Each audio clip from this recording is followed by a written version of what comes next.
How was it like with that immediate reaction, or like, hey, incident happens, and then it's like, oh shit. Did you worry about how social media or the news would interpret it out the gate, or was it like, what were those first thoughts going through your head? Because for clarification, like, this is why I have so much more respect for police officers, is that's the shit they deal with day to day versus, hey, Iraq or war. We never thought any of that shit. It was like, oh, firefight. That's it. Never going to report that. There's no paperwork on You this didn't have a game. body cam. It wasn't national news. There's no, like, that firefight happened, and then that's about it. You just throw your drop gun and call it a day. Yeah, exactly. Wow. You get it? Yeah. Fucking, you're like, oh, man. Here, take that kill tag. Did you see that cell phone? You didn't see a gun? You're not looking hard enough. No, it honestly, if you want to like break it down into time, so post 30 seconds from the incident, that adrenaline, like you get that adrenaline rush, it starts to go away. And then you're coming back to reality because we were on autopilot that entire time. Yeah. Like training kicked in and we just did what our academy had taught us and they had instilled into us on these incidents. It's like, no, you go. So you're just autopilot all the way in. Then everything happened and then reality slowly started to come back. And as it was coming back, you start second guessing yourself. You start making like, hey, did I make the right decision? Did I do this right? What is going to come from this? Because for us, this is a legal homicide that we have to prove. And it's a criminal investigation and administrative investigation. So that's a lot of stress that gets thrown on you. Plus everything else is happening. And, post anywhere from that 1 minute postmark to 15 minutes after the initial shooting with our individual, everything else was still going. We still had kids inside. We had victims. We were dealing with all that and seeing all this transpire. And then we finally were pulled away. My commander, amazing guy. He saw all this happening and he looked at us and he said, no, I know you were involved. And I know you were involved. And he pulled us off the X. He's like, y'all are done. The rest of the cavalry's here. Let them handle stuff. And I'll do, like, we wanted to tell him, pound sand, sir. Like, I'm not listening to your order. But he was dead set on, like, no, y'all are done. So he pulls us off and he gets the rest of the folks, like the core 5 that went in, pulls all of us to the side. And that's when the reality set in even more. And he was like, hey, go call your loved ones. Tell your loved ones what just happened. So that was a whole nother ballpark that just threw a wrench into everything. So I called my wife. She was at home.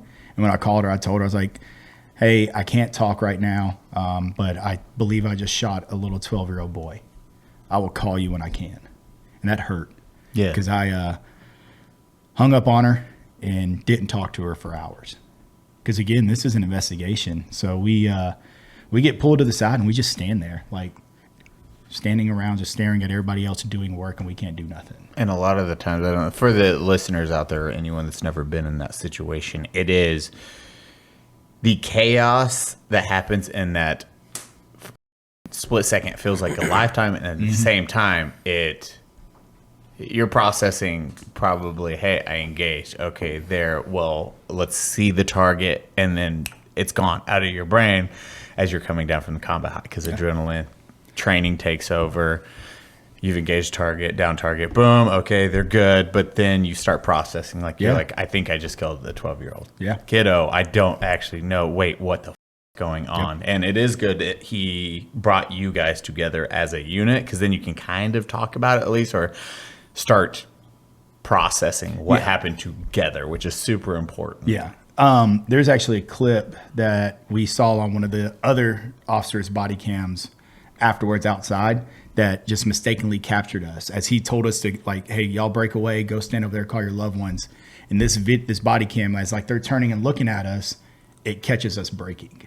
Yeah. Like we're on the ground, basically crying our eyes out as grown adults, having just saw a bunch of things, and it captures that raw moment. Yeah. And then like you see us lift each other up. I'm like, hey, no, like, let's go. We've been through some stuff before. We hadn't ever been in a critical incident having to fire our weapons, but we had been there.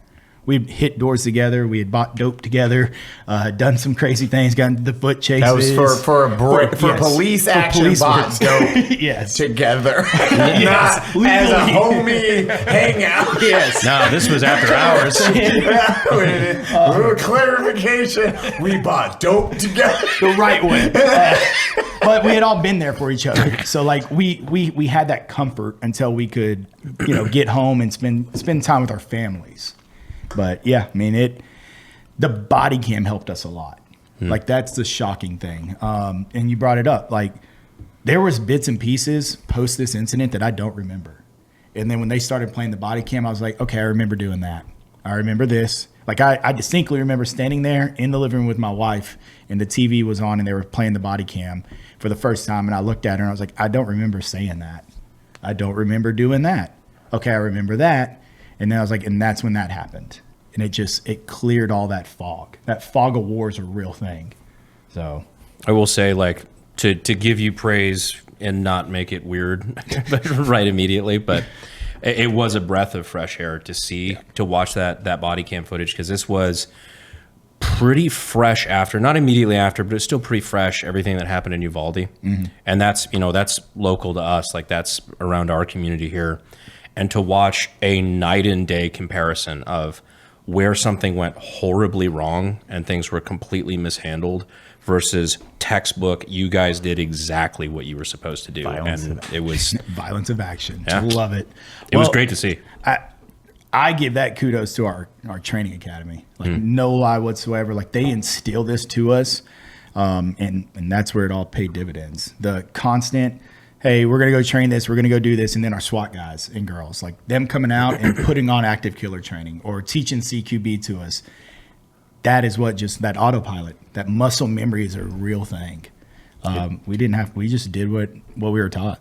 That's a violence action is the best. It's like that is how you overcome anything, especially in a CQB or that situation. Is I have to get in there, I have to handle this as fast as possible because a majority of the time it's going to catch anyone off guard. Even if they're trying to bunker up, it's like, oh well, they're not going in and they're already there, getting engaged. It's like, oh shit, here, this is why we train this way. And then now you got pulled off. You guys were reacting to the situation. Wynn was called family and then lifted each other up. What was the next thing that happened after that? And so we stayed on scene for 2-3 hours. In our little group, we had our lawyers come out. We talked with them. We did a walkthrough, explain our actions. We have to go take a piss test, a drug test, and a blood or a breath test. So they do all that just to make sure we're not under the influence of anything. We're not drunk, high, whatever. And then they brought us back to the scene. And once they brought us back, there was some miscommunication. And it's not a dig on my department. I have an amazing department. We are very proactive in the mental health, getting help to officers and things like that. This was just in such a chaotic situation. This was just one thing that was oversight. Going back to its why, in my opinion, it's like, hey, okay, you just experienced this. Yeah. Hey, come back here really fast. Is this in the same day? Yes. And again, it's just it was an overlook. Yeah. So 100%. we left the scene to go do all this testing. And when we left the scene, they made an announcement over the radio and with everybody. They said, nobody will leave this scene without talking to some type of counselor. I mean, it's a chaotic scene. It's children. Yeah. Nobody. I guess. Yeah. So it's mandatory. You have to go talk to somebody. Well, nobody relayed that to us. So Rex and I come back to the scene and we check in with our boss. We say, hey, we've done everything. What do we need to do? Was that the wrong thing to say? Maybe. We should have said, hey, what else do we need to do? Because they took that as, oh, y'all already talked to a counselor. Y'all are good. Go home. We weren't good. No. We didn't talk to anybody. I got in my car and I drove home. I don't remember the drive home. It was tough. I actually talked with a staff sergeant of mine from back in the day. I called him and said, hey, can we talk? He's like, yeah, what's up? By this point, things were being told like, hey, there was a shooting in Nashville. And he's like, hey, is this in relation to what's going on? And I only know this now because he told me. And he's like, hey, I told him yes. He goes, well, what's going on? I told him I was involved. And the crappy thing is, and correct me if I'm wrong, like this can turn into a civil issue real fast, and all my statements can be used. So me having this conversation with him is raw conversation, so that can get roped into a civil lawsuit and all this. But Versus, just so it's clarified, it's where a therapist, that's not going Yes. to be used against Yes. you. This is now, okay, well, this phone record can if it went sideways. Yep. And I told him, he said, I told him I'm sorry if he gets roped into it, but I just needed to talk. And we talked for about an hour and a half as I drove home in our horrible traffic of Nashville. Can't fix our interstates if our life depended on it.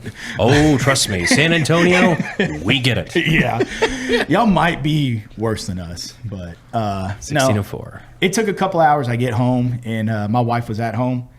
She was pregnant at the time with our second little girl. And like I just ran up to her and we just we held each other in our arms. Cried a little bit, and then I looked at her and said, let's go get our daughter.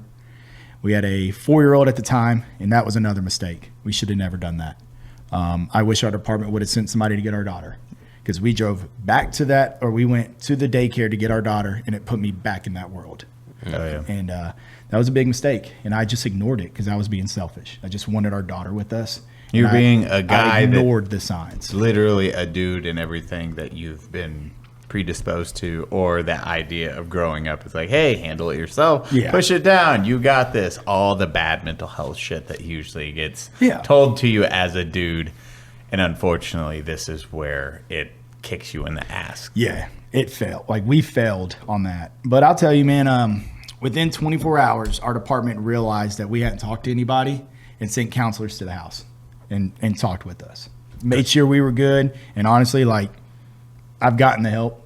Our whole family's gotten the help. All of us have gotten the help, and we're here. We can talk about this right now. This is therapeutic to me as well, just talking. So like we're in a good place. Yes. That's awesome.